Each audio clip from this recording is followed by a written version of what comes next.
আসসালামু আলাইকুম, টিএ ট্রাভেলের পক্ষ থেকে সবাইকে স্বাগতম। তো আজকে আমরা নতুন সেটআপ দিচ্ছি। এই জায়গাটাতে আমরা অনেকটা ফাঁকা পড়ে আছে। এই জায়গাটাতে আমরা পুরোটা সাইকেল মাইকেল এগুলো সরাই আমরা এখানে ককশিটের একটা হাউস বসাবো। সোজা এখানে ফেন্সি শ্রিম্প পিগলা পালতে হবে, যদি দেখি কোথা থেকে আনা যায়। তারপর হচ্ছে এখানে ককশিটগুলো আছে, এগুলো আমরা হচ্ছে এগুলার উপরে দিব। ট্রে আছে কয়েকটা। তারপর এদিকে যেগুলো আছে আছেই।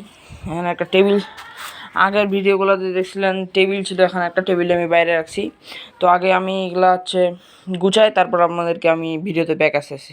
গাইস, এখানে দেখতে পাচ্ছেন আমাদের পুরোপুরি এটা পরিষ্কার করা শেষ। এখন আমরা লাইনে লাইনে ককশিটগুলো বিছিয়ে দিব। তো আপনারা ভিডিওটা লাস্ট পর্যন্ত দেখিয়েন যে আমি ফার্মে কি কি পরিবর্তন করলাম।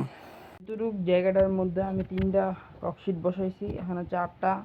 তারপর এখানে আমার একটা বাকি আছে, এটা দেখি পরে কোনখানে দেওয়া যায়, পরে একটি আমি আলাদা করে দেব। তারপর হচ্ছে এইগুলা পলিথিন দিয়ে আমরা এখানে ফেন্সি কাপি কিছু কালেকশন করব, শিম টিম, এগুলোতে শিম বাচ্চা হবে।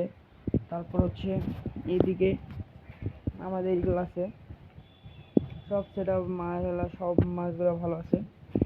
আর পরবর্তী ভিডিওটি দেখতে গেলে আপনাদের অবশ্যই চ্যানেলটি সাবস্ক্রাইব করে দিয়ে যাবেন।